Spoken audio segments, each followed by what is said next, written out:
WhatsApp से practical life में भी डेली देखते जाते हैं। जिस तरह से हमारे मीडिया कर्मी यहाँ पे काम करते हैं, हमारी हर एक बात को सरकार तक पहुँचाते हैं, उसके लिए मैं बहुत बहुत धन्यवाद देना चाहता हूँ। दूसरी बात यहाँ पे मैं धन्यवाद करना चाहता हूँ हमारे माननीय मुख्यमंत्री जी का, जिन्होंने नकल माफियाओं पे एक तरह से पूरी तरह से सेल लगाकर एक नजीर पेश की। लेकिन साथ साथ में हम जो चयनित युवा है जो अपनी मेहनत से इस परीक्षा में सम्मिलित हुए थे, पूरी मेहनत करके इस परीक्षा को हमने पास किया था, उनको न्याय दिलाने में ये नजीर कब पेश करेंगे, ये सवाल आज हम इस प्रेस कॉन्फ्रेंस के माध्यम से उनसे पूछना चाहते हैं। जितने भी हमारे पदाधिकारी हैं आयोग के तथा एसटीएफ के जो कि इसमें जांच कर रहे हैं, उनसे हमारी एक बहुत बड़ी गुजारिश है कि बाकी परीक्षाएं जो कि आरएमएस कंपनी द्वारा कराई गई हैं, ऑफलाइन परीक्षाएं हैं जिनमें कि पेपर लीक होने का मामला बहुत मास लेवल पे पाया जा रहा है, उनसे बिल्कुल हटकर हमारा जो एग्जाम है वो एक ऑनलाइन एग्जाम है, जो कि एक नेशनल लेवल की कंपनी जो कि नेशनल स्टॉक एक्सचेंज में भी दायर है, NSEIT द्वारा कराई गई थी। 2019 भर्ती 2019 का नोटिफिकेशन होने के बाद 2022 में किसी तरह से ये परीक्षा कराई जाती है। 316 अभ्यर्थी की वैकेंसी होने के बाद इसमें 620 अभ्यर्थी क्वालिफाई करते हैं, जिसमें से कि माननीय पूर्व अध्यक्ष आयोग के जो थे माननीय एस काजू, उनके द्वारा प्राथमिक जांच में अपने स्तर पर यह पाया गया कि 8 लोग जो है उनका लॉगिन पैटर्न बिल्कुल गलत है। इसी वजह से जो मेरिट लिस्ट फाइनल आई थी 316 लोगों की, उसमें उन लोगों का नाम वहाँ पे नहीं दिया गया। लेकिन 2 महीने से इस जांच को एसटीएफ द्वारा किया जा रहा है, जहाँ पे ये पाया गया है कि 6 लोग, मात्र 6 लोग जिनका नाम रिजल्ट में नहीं था, सिर्फ वही लोग जो है इसमें नकल के तरीके से पास होना चाहते हैं।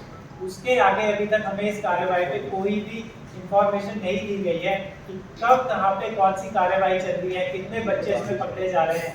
जबकि हम अभी तक देख रहे हैं, आ रहे हैं मीडिया के माध्यम से हमें पता चलता है कि एसटीएफ 2016 की भर्तियों के लोगों को भी पकड़ रही है, 2015 के दरोगा के लोगों को पकड़ रही है, लेकिन जो एग्जाम पिछले साल हुआ था उसके लोगों को पकड़ने में अभी एसटीएफ को 2 महीने लग गए हैं। ये कैसी जांच आपकी चल रही है? हमारे एक अभ्यर्थी द्वारा माननीय अजय सर से भी बात होती है, वो कहते हैं कि मेरी तरफ से इस मामले में कोई रोक नहीं है, आयोग चाहे तो आगे तुम्हारा डॉक्यूमेंट वेरिफिकेशन करवा सकता है, कि उन्होंने मुझसे पूछा ही नहीं है।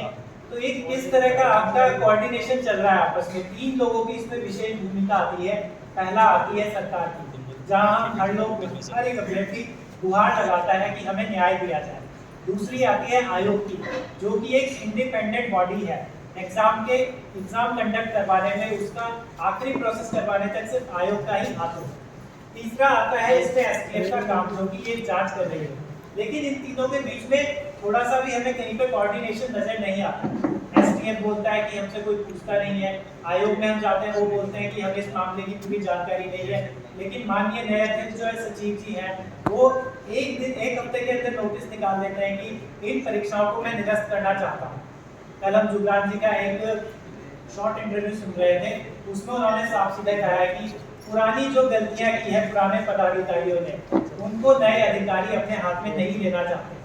अगर इसी तरह से हमारे कश्मीर के मुद्दे पे हमारे माननीय प्रधानमंत्री जी अपने हाथ खड़े कर देते तो शायद आज कश्मीर भारत के हाथों से कब का निकल गया होगा। एक अच्छे पदाधिकारी की परिभाषा यही होती है कि वो पुरानी बुरी चीजों को सुधारे और आगे आने वाली चीजों को अच्छे से पूरा इस तरह से कायम रखे कि किसी को भी उसमें परेशानी ना हो। इसी तरह से हम एक गुहार लगाना चाहते हैं एसटीएफ से कि इस ऑनलाइन एग्जाम परीक्षा जो हुई है 1 करोड़ की, इसमें जल्द से जल्द जांच की जाए और इसको जल्द से जल्द एटलीस्ट प्राइमरी रिपोर्ट तो इसमें दे दी जाए। दूसरी हम गुहार लगाना चाहते हैं माननीय मुख्यमंत्री जी से कि जो ये युवा, जिस युवा को एक परीक्षा पास करने के बाद आपको अपनी सर्विसेज ऑफर करनी चाहिए थी, आपकी सरकार को अपना जो वो एबिलिटी है वो दिखाना चाहिए था, वो यहाँ सड़कों पे आकर दिखाया जा रहा है। क्या इस युवा का भविष्य ये है कि यहाँ पे प्रेस क्लब में आके इस तरह से प्रेस कॉन्फ्रेंस करे, इस तरह से रोते रोते सरकार से अपनी गुहार लगाता फिरे,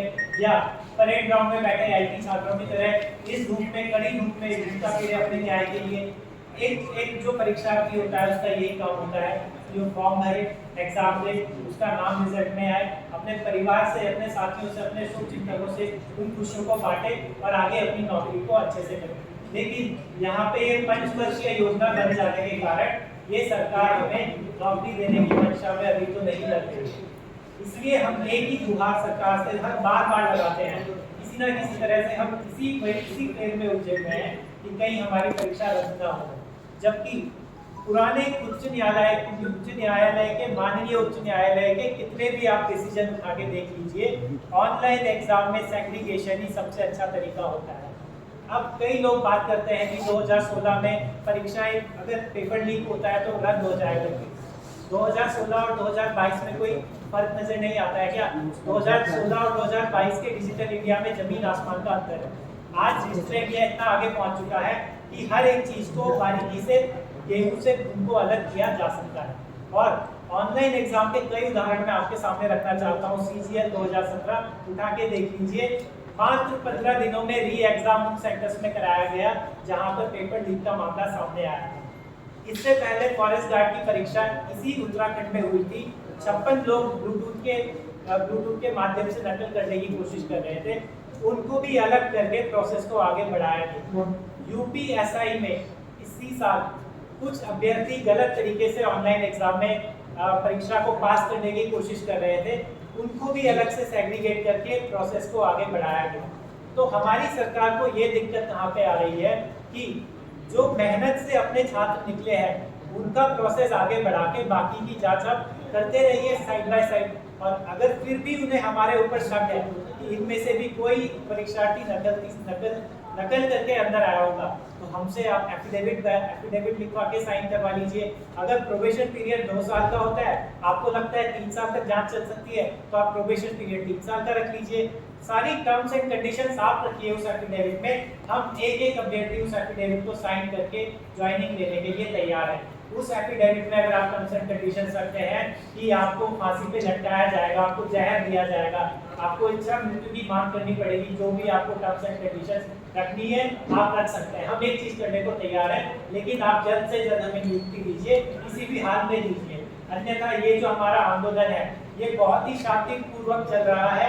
अभी सिर्फ एक प्रेस कॉन्फ्रेंस के साथ ये एक गुहार लगाई जा रही है, जल्दी ये युवा अगर इस साल के अंत तक हमें ज्वाइनिंग नहीं मिलती है तो ये युवा आपके CM आवास कूट से लेकर सचिवालय कूट तक हर एक धरना स्थल पर नजर आएगा। इच्छा मृत्यु की मांग यहाँ राज्यपाल से नहीं, डायरेक्ट हम राष्ट्रपति से करेंगे। दूसरी बात एक और हम बता देना चाहते हैं, अभी ये आंदोलन सिर्फ यहाँ पर किया जा रहा है, लेकिन आगे हमारी बहुत सारी रणनीतियां हैं। अगर हमें उन रणनीतियों पर उतरना पड़े तो शायद सरकार को भी हम हिला सकते हैं। इस युवा की आवाज को आप बिल्कुल कमजोर ना समझे। आप एक युवा मुख्यमंत्री है, आपको हमारा दर्द समझना चाहिए था। अभी आपको मुख्यमंत्री बने हुए 7-8 महीने भी नहीं हुए, इससे पहले आप 8 महीने पहले आप युवा के चक्कर में ही वोट मांगते फिरते थे। लेकिन हमारे युवा की पुकार कौन सुनेगा? हम आपसे इतनी उम्मीदें लगाए बैठे हैं, आप कहाँ पर हैं? हमें आज तक आपसे एक मीटिंग तक नहीं कराई गई क्योंकि हमारे पास भीड़ तंत्र नहीं है। इन्हीं शब्दों के साथ मैं सिर्फ एक आखिरी सवाल आप सभी से करना चाहता हूँ कि हमारा ये मैसेज मुख्यमंत्री तक पहुँचे और हमें जल्द से जल्द नियुक्ति दी जाए, बशर्ते आपकी जो भी शर्तें हैं हमें वो सारी शर्तें